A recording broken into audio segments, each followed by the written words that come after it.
Okay, welcome. This video is all about implementation and using and providing intervention for students who use AAC. I am so excited that you all are watching this video because I'm so excited to share all this information and knowledge that I have, and hopefully you can implement these things in your classroom.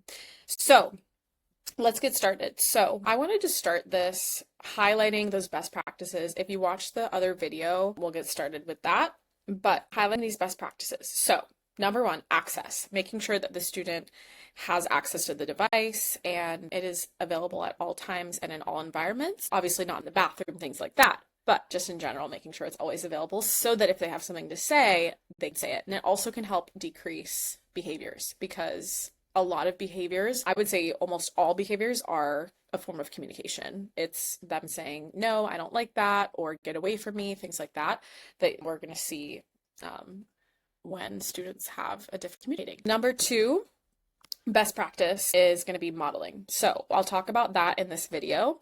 This video is going to be for teachers, for parents, for anyone who's using the AAC device and teaching their student how to use it. We really need to expose them to as much language as possible, the same way that we would read to a baby. We would want to use the AAC device, and I'll talk a bit about that and give some examples, which I'm excited about. So basically use it as much as possible throughout the day, as it says here. Try to get so good that when you speak around or to the child that you're using the system more often than you're not. And so I've seen some staff members basically have full-on conversations with students using the AAC, and that makes me so happy because the student then learns how to use it way faster. You can label things that you do, ask for things, say hi and bye. Asking the students yes and no questions is going to be huge because that will help to teach them how to learn yes, no. One of the biggest tips that I teach for learning yes, no is when the student is obviously a yes to something or obviously a no to something. Let's say this is their favorite toy and you ask them, do you want the toy? Then we can do something called modeling without expectation. So modeling doesn't inherently mean that the student has to touch the device. You can model and say, do you want this toy? You know they want it, very obviously, but you can say, do you want this toy? And then go on the device and say, yes. Okay, here you go. And just kind of give them that language and show them what they should say in that instance, right? If they do want something. A lot of students will say yes and no, and then I kind of will wait and I'll say, just kind of express that that's confusing to me and just model what I'm assuming that they're wanting. And you can even say to them, I see that you're reaching for it. Yes, I want that, right? Best practice number three, modeling core vocabulary. You really want to focus on those important words, and they are going to make up about 80% of what we say, and it's only about 200 words. So what are those words? Those are yes, more, you, was, on, go, things like that. And then what we call fringe is everything else. There's core words and then there's fringe words. And I'll show you a video about what that is. But fringe vocabulary words, or more specific words that you use as often, would be things like Elmo, as I mentioned, volcano, Susan, those type of words. And then number four, communication opportunities. So making sure that we're always providing opportunities for communication, and that's all throughout the day. We are using it to say hi and bye to them, allowing them to answer questions using it, yes or no questions, open-ended questions, depending on their level of ability. And then sticking with those practices will really help you learn how to use it, and then you can become a really good communication partner and instructor and teacher for them. So access, modeling, core vocabulary, and providing communication opportunities. So AAC intervention compared to typical language development, it's actually not that different. It's very fascinating to me. So it might feel overwhelming and unfamiliar at times. That's normal. However, it is very important to remember that it is similar in most ways to how you support a typical child who's learning language. And so I'll talk about what that means. So for example, a typically developing child, we would talk to them or model language for them. We read to babies. We use simple words. So you don't have like a full-on conversation with a little baby. You say, ooh, mommy, go, things like that. And we do that for a long time before we even expect them to speak. And we should do that with our AAC students. Our students who use AAC, we model language using their system for a long time before expecting any words or language back. And so that is that piece of modeling without expectation. We cannot expect them as soon as they get the device and first start being exposed to it to really use it. And it could be months, and that's okay. Young children learn to speak in single words before being expected to use sentences. So we teach the AAC users single words and giving them an opportunity to really be able to request things that they really want. Teaching them, initially, the first most important thing is to teach them that they can get their needs met through AAC. If they are hungry, they can go straight to the AAC device. If they're thirsty, things like that. Babies and children can hear their language spoken to them or around them most of the day. AAC AAC systems are modeled and used consistently throughout the day. And babies are encouraged to babble or play with sounds and in a no pressure and fun environment. So they get to have that opportunity, and we mimic them and we play with sounds and we learn how to speak. And they're responded to even when their vocalizations aren't full words or don't make sense. And the same goes for AAC users. They're encouraged to play around with the buttons. When they're randomly pressing buttons, they are actually learning in that moment. And so we want to make it fun. We don't want to put pressure on them. We don't want to ever force a student to use the device because it's always optional. The same that we would never force a student to speak. What they say is responded to in a respected and engaging way. And even if it doesn't make sense, so let's say like the student says something, they're randomly pressing buttons, I like to respond as if they meant to say that, just to acknowledge the communication attempt and to show them that they get a response when they use their device. Some important myths to dispel. So, number 1, I should always start with a small or easy to learn AAC system. That is a myth. And change it once the individual demonstrates the ability to use the system. I have actually had a question about this recently, but this is a myth, and I will explain why. The reason is that you don't want to start small because, for example, there are 200 core words. We want to provide a robust AAC system that can grow with the individual. Think about it. Let's pretend that you learned, how to communicate, and it would be extremely hard. But let's say these were your only options, and this is how you can communicate. And you learned this, and then all of a sudden, the SLP or whoever decided, they know all those, we're going to change it. That would be really hard. So providing them with a robust, meaning a lot of options from the start, and teaching them that there are categories and where to find everything, that's going to be the best thing. So learning new systems is a huge cognitive load and often requires completely starting over each time. By doing this, you're actually making it harder for the individual to become a competent language learner or language user. Okay, myth number 2. I should limit the number of words in an AAC system based on the individual's cognitive level. That is a myth. So it is best practice to choose vocabulary size on several variables. It can be really difficult to know what their cognitive level is when they can't effectively communicate. So instead, try limiting the system based on what the student can access. For example, if a communication app is on the iPad, access to find out what size of button the individual can touch accurately. You can always hide vocabulary to make the system less overwhelming initially. And that way, we really don't want the buttons to be moving. That is really confusing to the students because they do learn the motor memory of where things are. Okay, myth number 3, I should program in a new and relevant vocabulary into the system for each unit, or I should make separate unique boards for different activities. That is a myth. It is best practice to provide one consistent AAC system that the individual can use across activities and environments. We want to teach them how to find and use the words that they already have in their system. For example, if you're reading a book about a monster, don't program in a separate folder with monster-related vocabulary words. Instead, find the words in their system, such as green, scary, stop, big, to describe the monster and the story. So we really don't need that extra work of adding in a lot of stuff, except for if, you want to discuss things, for example, in science class, you might want to add in some information or some words that might not be there already. 4, individuals need to show good behavior in order to earn their communication system. That's kind of self-explanatory. You wouldn't duct tape a student's mouth, and so you wouldn't want to just take away their communication device. Myth number 5, arguably the most important one, that we don't want to believe. This is not true. We should not introduce the AAC system if we want the individual to talk verbally. It might slow them down, or they'll just learn to use the device instead. So The research, which I have looked into, has shown that providing access to AAC does not have a negative impact on the development of verbal speech.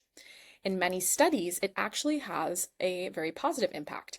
This means that many people show more verbal speech after being given access to the AAC system. And if you think about it, that being provided with that AAC does actually give them more input to listen to and to then use.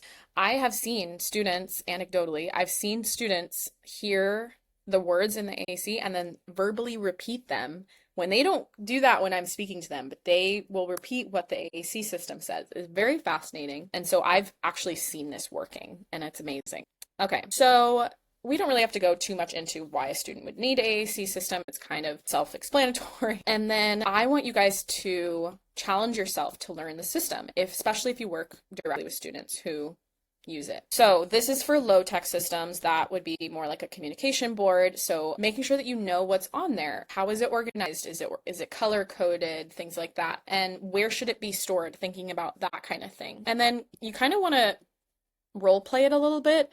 So pretend you can't communicate verbally, and, what would you say on the system if you were thirsty, and kind of navigate through and see if you could find that. If you're thirsty, you wanted a drink, if you felt sick, if you were all done, what would you say? What would you say if you're really excited about something, you needed help, etc. This one is more for high-tech system. So get familiar with the system. First, turn the system on and off. Make sure you know how to do that. I have an iPad right here. So on our iPads, the on and off switch is going to be on the side here. One really important thing to note, if the iPad does not have a home button, which most of ours don't, the way to lock the iPad, to put it in guided access, meaning that you lock it on the AAC app. So let's navigate to our AAC app. This is Proloquo. If I don't want the student to be going through the iPad and doing whatever they want, I will triple tap 1, 2, 3. Oh, this one might not have it set up, but we'll make sure it is set up on each. But you want to make sure you know how to use the basics. How many buttons are on the home screen? When you say words, the words pop up here in the sentence strip. Figure out when you say those words, how do you get rid of them? You can press the trash, or you can just backspace. If you want to make a full sentence, you can backspace a letter if you made a mistake, or a word if you made a mistake. Okay, are they color-coded? In our system that we use, yes, they are color-coded. Each color represents a different type of word, and I will show a better view of that. When you touch a button, does it get added to the sentence strip? Like figuring out these kinds of things, and then I challenge every single one of you to find where these words are. Hello, hi, you, go, stop, see, big. Those are some important words. Okay, so let's move on to some important videos that I want to show you guys. This video here is all about aided language stimulation, which is essentially modeling. And I'm going to use my words to describe what's going on in this video, but I'm gonna speed it up. Okay, so this is Johnny. He grew up listening to everyone speak around him. Hi there, big guy. This is how you do it. Everyone modeled language for him by speaking. I learned to speak too, thanks for modeling.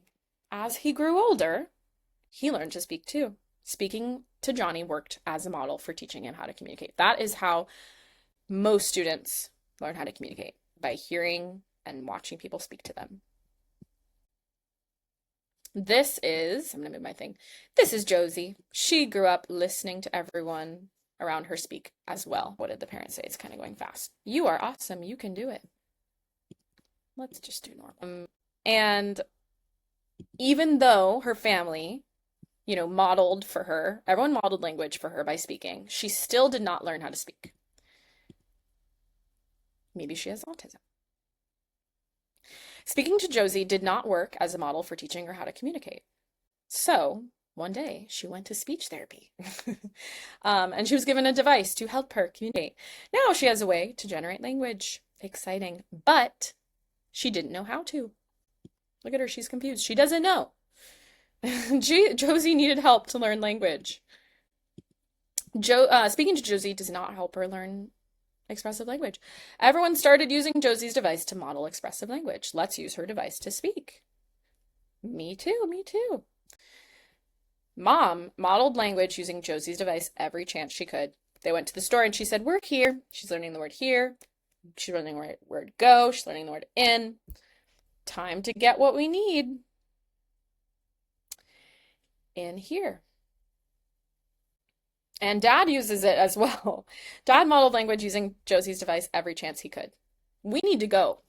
Learning the word go, learning the word in. More opportunities for in, love it.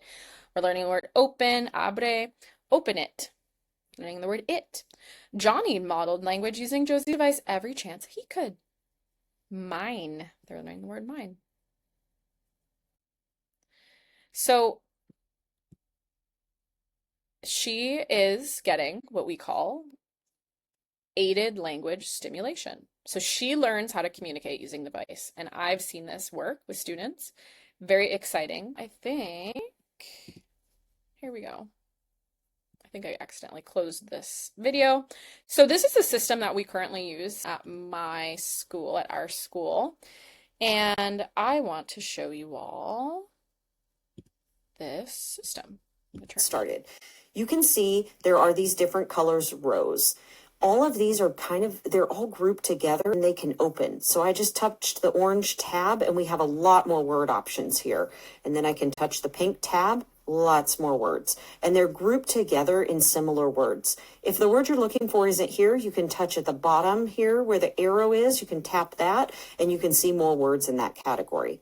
Anytime you're in there and you want to get back out, you just hit the home button in the top left corner. Home button is right here on the left. These are top left. in order of the way you would build a sentence. So I have two. What do I want to say? I have two easy. All right, so I have two easy, and then we're not sure what we want to say. The yellow tab is all of our nouns. So if you tap nouns, people, places, and things. So those are going to be your fringe words. Tap the yellow tab. All of the ones that have this little bubble at the top, the darker color, are all folders. So anything that has that is going to have more words behind it. So let's try nature. Anything with that little thing at the top here, that means it's a folder. Anything without it is just a word. We have all of our nature words here. If we need more, we hit the... So to find the we have all nature, of our... It's going to have more words behind it. So let's try nature. Click. We have all of our nature words here. If we need more, we hit the arrow to side and we have more words. I'm going to go back home and I'm going to start over. So let's go back to the nouns and talk a little bit about that. I'm going to open the yellow folder. You can see on the right-hand side, you have all these little words. Some people say their kids can't read these words. They're going to start to memorize those just like they memorize pictures. So don't worry about that. They'll use that when they're ready. The other thing I want to show you is down at the bottom, there's the letter A and the word the, and those stay there. So anytime you need a small word, those words will be there. Let's go to government. You can see here there's no extra folders over on the left-hand side, but on the right-hand side, we could click on politics, military, or leaders. Let's click on military. And then we have all these other words that go with military. We can go to the next page and we have even more. So that is just a general, guide through Proloquo. We have a lot of core words on the front page. And if you're not sure what I mean by core words, let's watch another video. This was a really amazing video that I think anyone working with AAC users should watch.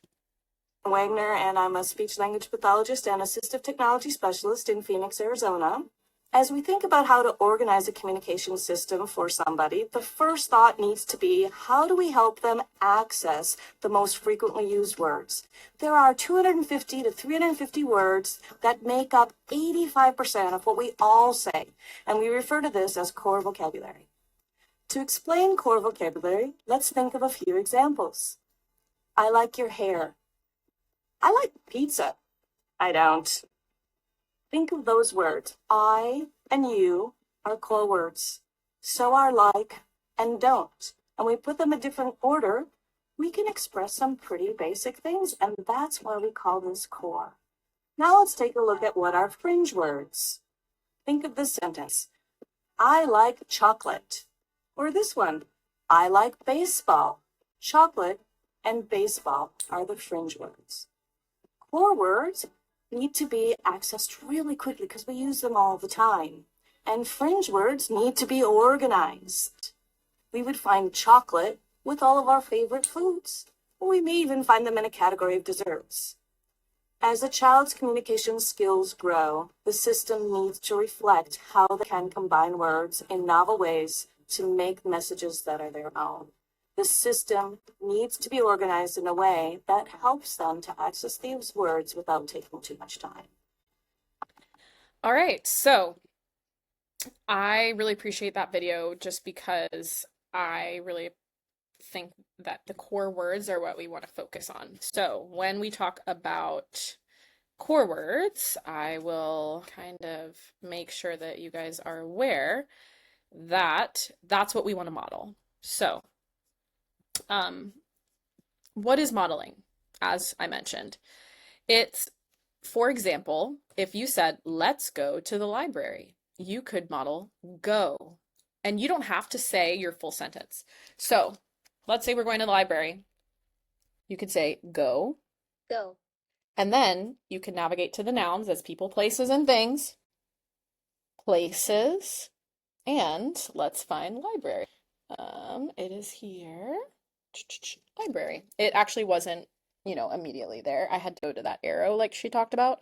So library. Library. Library. So you don't have to say, let's go to the library. You can just say, let's go to the library. Go library. Go library and show the student. Okay. And you can also model what you think the AAC user is thinking. If you see them grabbing, and you know that they need to go to the bathroom or whatever it is, you can say, go. Go. Places and bathroom. Bathroom.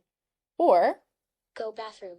you can say, I want to to go go places, bathroom. bathroom.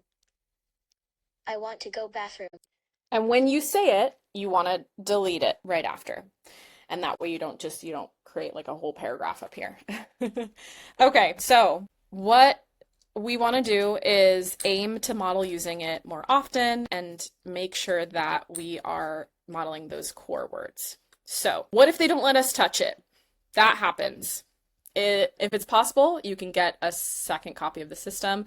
That is going to be the best option. You can also print out a version, but if that happens, you can always let me know and then I can help you problem solve. What if I don't know how to use it? Modeling is the best way to learn. And a lot of times I've had students who are so good that they teach me how to use it. They teach the staff how to use it and where the words are. So that's amazing too. What if I want to model words that aren't in the system? Try and stick to the keywords. Don't worry about forming grammatically correct sentences. It doesn't have to be perfect. Go bathroom is not a grammatically correct sentence. However, we're focusing on those core words, and you're focusing on what you want them to be able to say in the future. Don't worry about mistakes. It happens. Start small if you're feeling overwhelmed. Pick like a couple words. Hi, go, bye, bathroom. You can be like, this week, we're just going to focus on bathroom. You can set goals for yourself like that. It doesn't have to be modeling, 200 times a day at the beginning. Involve friends and peers. I always try and do that. So I'll often go to lunch with a student and then I'll show their friends, here's how you say hi. It's actually on the front page. It's purple.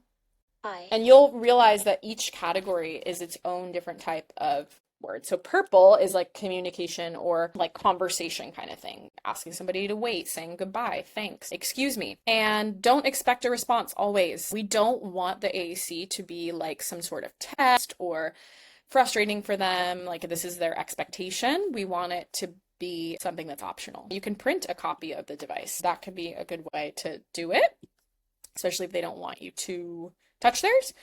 Stick to the keywords and make it fun.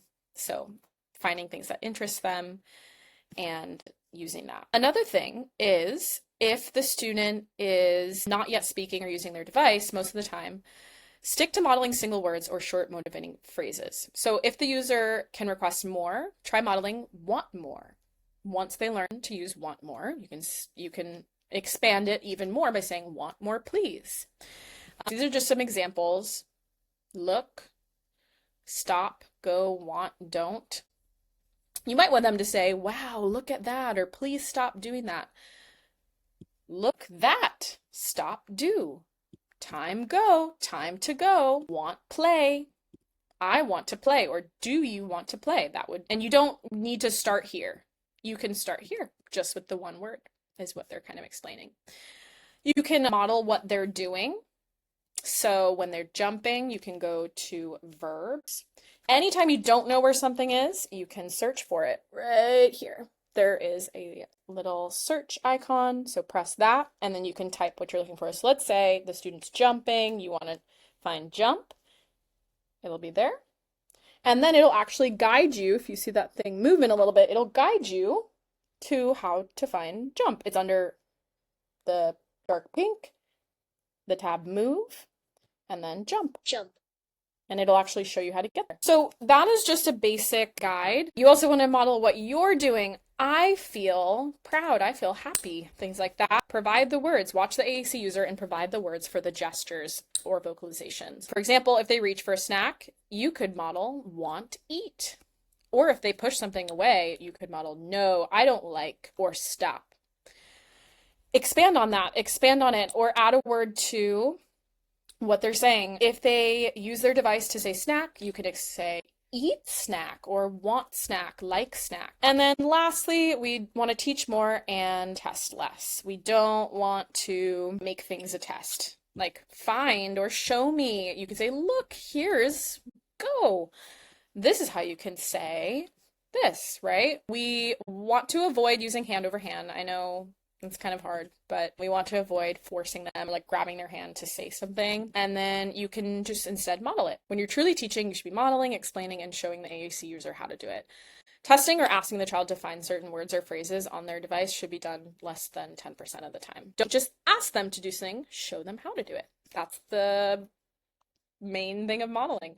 Keep calm and model on the AAC system. And then this one's funny. I want you to be modeling. So please let me know if you have any questions. Thank you so much for watching this video and have a great rest of your day.